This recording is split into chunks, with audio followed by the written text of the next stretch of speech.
Welcome to Better Daily Life, where we are moving forward 1% better every single day. Download the app and supercharge your journey at betterdaily.life. Now it's time to ditch facts and get facts with your host and my dad, Alex Van Houten.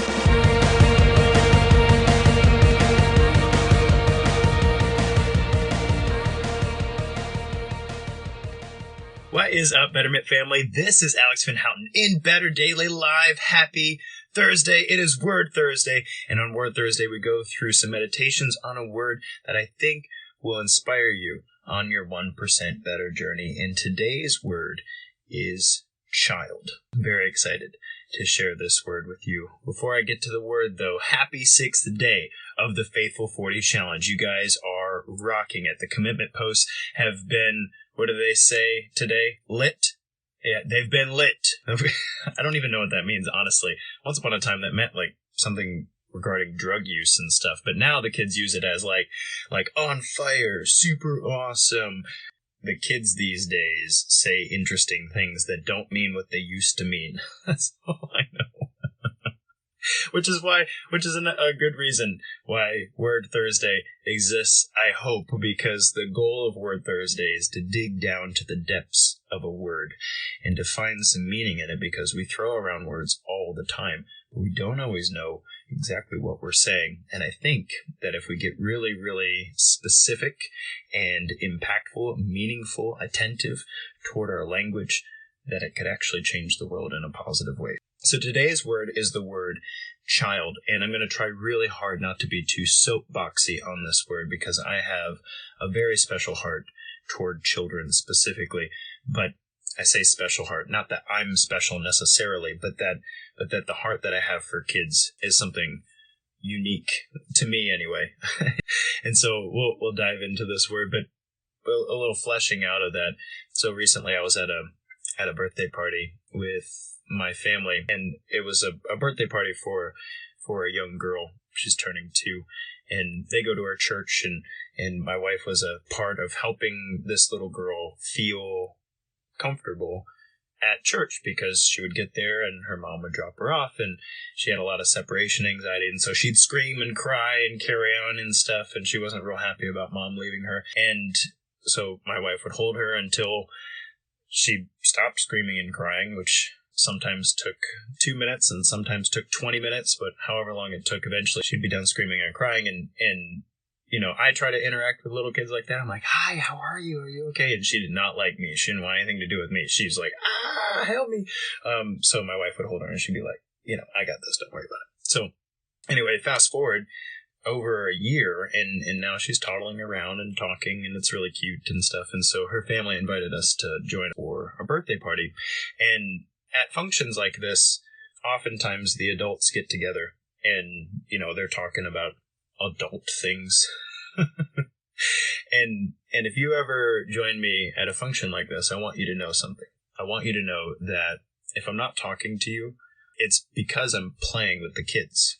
And that's where you'll find me. You'll find me in the bouncy house, or push carting, or helping somebody with the monkey bars, or teaching kids the ABCs, or what. It doesn't matter. It doesn't matter what age group it is. If it's an older group of kids, we'll be throwing a football or a frisbee or playing tag or kickball or whatever it is, because my heart is drawn to the kids, and I'm sorry, you're just not that interesting. No offense. And the reason for this is deep. So the etymology of the word child, around the 12th century, the German word for child began to mean something other than just progeny. Because if you go back really far to the Hebrew, it's actually more like your generations. So the word child is more like an extension of yourself into the future. When they say a blessing upon your children and your children's children, they're not talking about like little kids. They're not talking about 5-year-olds and 8-year-olds. They're talking about you, and then your son, and then your son's son, or your daughter and your daughter's daughter. Like they're talking about the generations. So to say the word child is more to say like what came after you and what will live beyond you. That's what the word child meant. Now, later in the 12th century, I know that's early for us, but in the 12th century, the word child actually began to mean a stage of development. So instead of talking about children as a generational thing, the idea of child actually took on the meaning of, hey, this is actually a very special and important stage of development. We actually could have the ability to talk about children as if they're slightly different than adults, because they are. The word child in the 12th century took on the meaning of after infancy, but before adolescence. So, infants, they're little babies, they cry and they sleep and eat and poop and stuff, and that's them. And then you have, kind of a toddler who's not quite a child yet. They're not speaking in sentences. They're still learning the word no. They have meltdowns and emotional upheavals. But then there's this very, very strange period of development. And I studied developmental psychology at Vanderbilt, and this is a very weird stage, okay? Because in infancy and toddlerhood, there's a rapid level of brain growth and whatnot. But then it reaches a place where there's very little growth happening in the brain at all. The brain kind of stays pretty stagnant. Not that it's not learning, but that it's not growing. There's not parts of it that are lighting up faster than others or whatever, like in infancy and toddlerhood. There's this period in childhood where it's like you're a mini adult without all the hormonal concerns of adolescence. And in this stage of development, children can learn amazing things. It's a very unique stage of development. It's called childhood, this little period. And then there's adolescence, and then things change rapidly for children. I don't know if you remember adolescence very much. I remember it being a very confusing and difficult time for me. My mom always said something really strange, though. Strange and I think wise, but she would say, if you know who you are going into adolescence, then you might actually know who you are when you come out of it. And that was a pretty wild statement, because you enter adolescence at 10, 11, 12 years old. How are you supposed to know who you are? You haven't experienced much of anything at that point. But she has a point, because adolescence is this period of crazy upheaval of hormones and stuff. And so, your body's getting ready to be a full-fledged adult in a bunch of different ways. And then similarly, your brain, you're starting to develop frontal lobes. So you have a lack of inhibition. You'll take risks and you won't think about the future. Right? You have a lack of inhibition, but you also are starting to understand that your actions can be projected into the future. So there's this wonderful, weird, strange period in childhood between age 3 and 4 and 10 and 11, where for all intents and purposes, your personality as a human being exists in full. And you can have full conversations with people, and you can understand things, and you have desires, and you have hopes, and you have dreams, and you can learn. And it's a wild time because you don't have fully developed frontal lobes, which means that you are fully in the present almost all the time. And it's such a wonderful thing. It's a wonderful thing because when you're an adult, you see your memories. You look up at the night sky and you're like, oh, look at the stars. And every once in a while, you're fully present and you go, whoa, the stars. But kids, they do that all the time. They look at the stars and they go, oh, whoa, look at the stars, Dad. Look at the stars. Look at the grass, and look at it's actually so annoying to go hiking with kids, actually. I speak about kids as if they're just these wonderful little things, but I like to hike, and when I hike, I'm like, I'm going to go from point A to point B. I think about it as a workout, and I go on a hike, and then when you go hiking with kids, you're like, whoa, look, moss, and they got to stop, and they got to look at the moss, and they got to feel the moss, and oh, look, a stick, you got to grab the stick, and like, oh, look, there's ants, and there's a toad, and you've gotten, it's been 20 minutes, and you've gotten 200 meters into a hike. Woohoo! But that's how kids are. Because as you grow, when you become an adult, you don't see the world. You see what you remember about the world. But children, they see the world as it exists. They see it, in all of its glory, all at once, and it's overwhelming, right?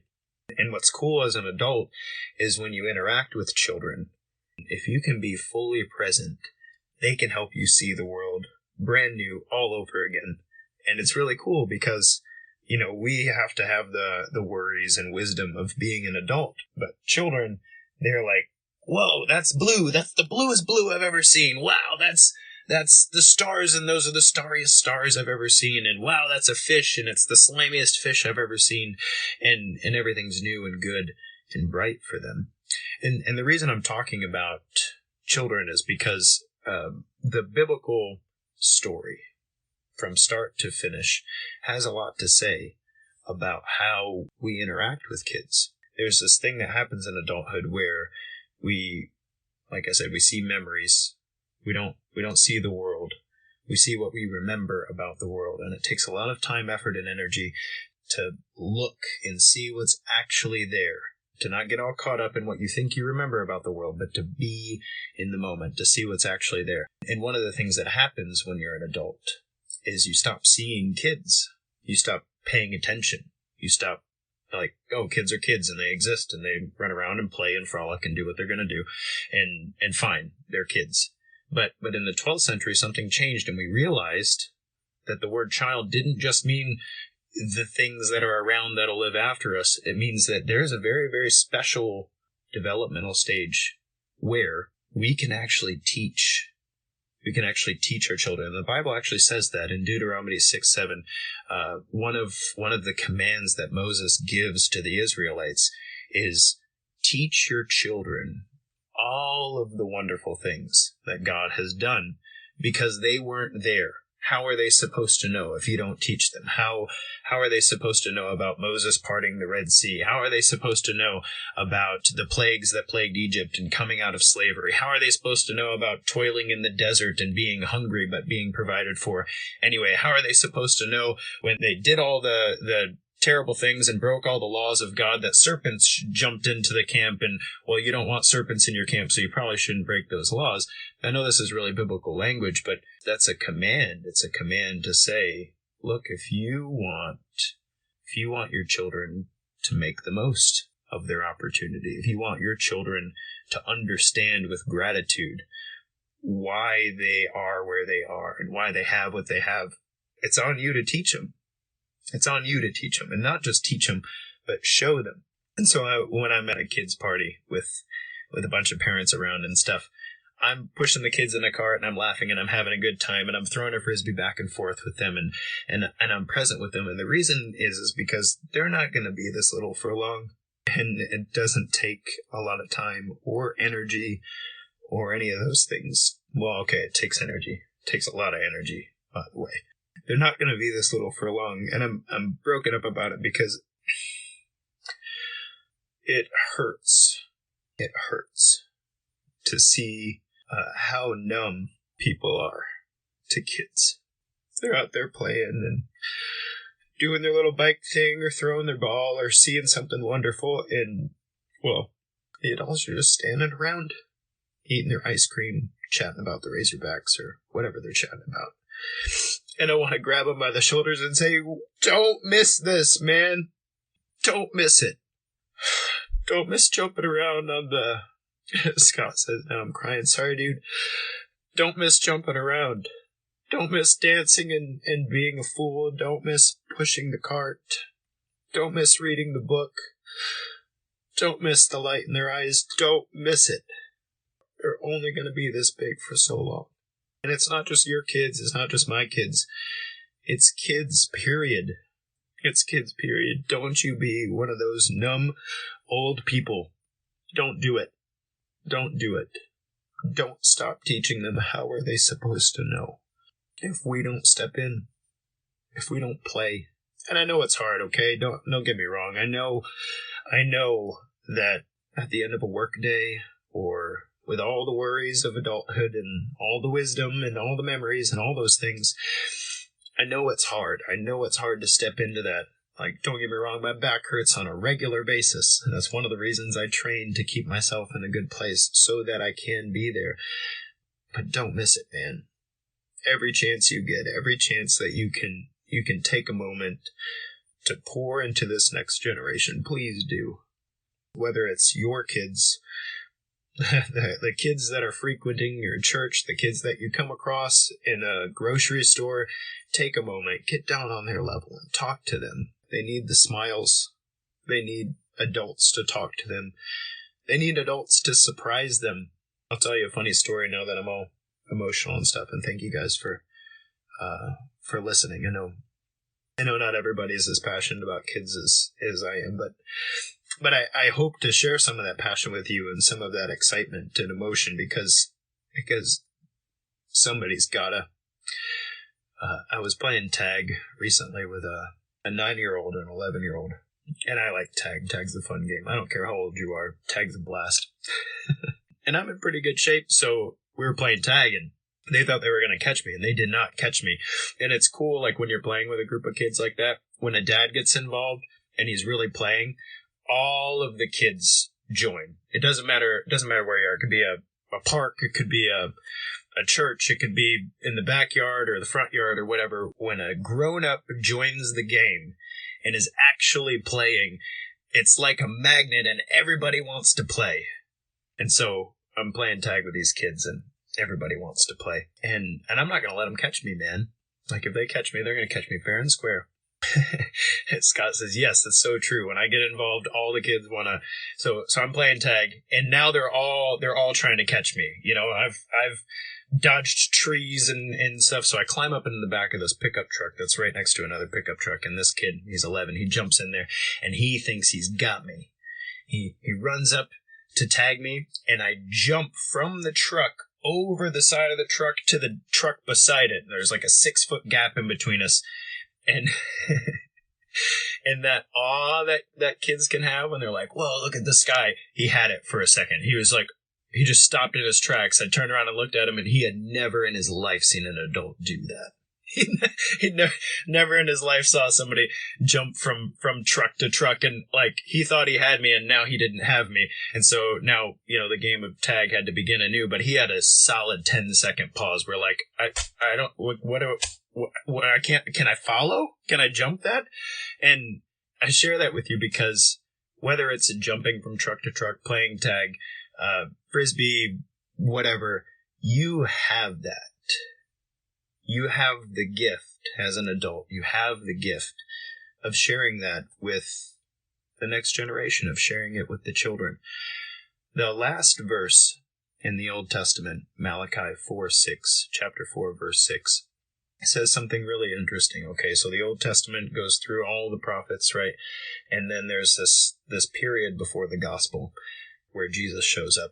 And just before that period, the last sentence of the Old Testament says, in those days, the hearts of the fathers will be turned toward their sons, and then I will not bring destruction upon the land. That's a prophecy about what it looks like to restore the world and to keep it from going into a place that we don't want to see it go. And so this word child is very important to me, because we live in a very interesting time, and people are all worried about what the inflation rate is and how much gas costs and who's going to get elected in the midterms and all that stuff. And fine, I'm not saying that stuff's not important. But what I am saying is you can make a much, much deeper impact on the future on a day-to-day basis if you'll take some of that worry and attention and place it on the kids in your circles, whether it's in your family, if you have grandkids or cousins or nieces and nephews or children yourself. You're crossing paths with kids on a regular basis. Make sure that you make the most of that time. I love the way Scott Hammonds, shout out to you, brother. I love the way that he shares some of his time with his kids. He actually sent me a picture recently of him and I think it was his daughter, dancing at a wedding, and he had something hanging out of his back pocket, and I know he just completely acted a fool, and that it was awesome, that it was so awesome, and that she'll never forget it, and that she loves you for that, man. Lights on his butt, that's what he says. He had lights hanging from his butt. That's what I'm talking about. I hope today, listen to me cry a little bit, but they're authentic tears.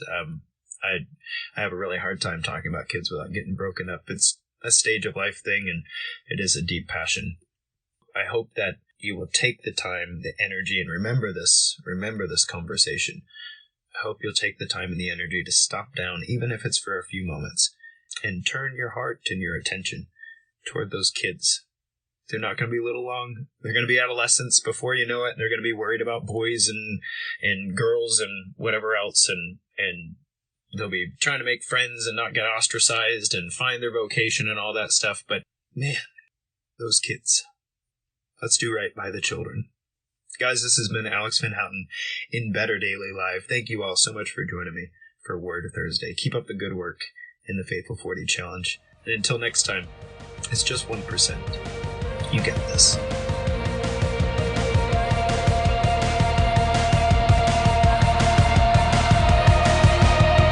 Thank you for joining us for your 1% better. Be you, just better, in mind, body, and spirit. Go to betterdaily.life, download our app, and check out our 5-star coaching resources. We all have a cross to carry. It's lighter when we do it together. Go to betterdaily.life today.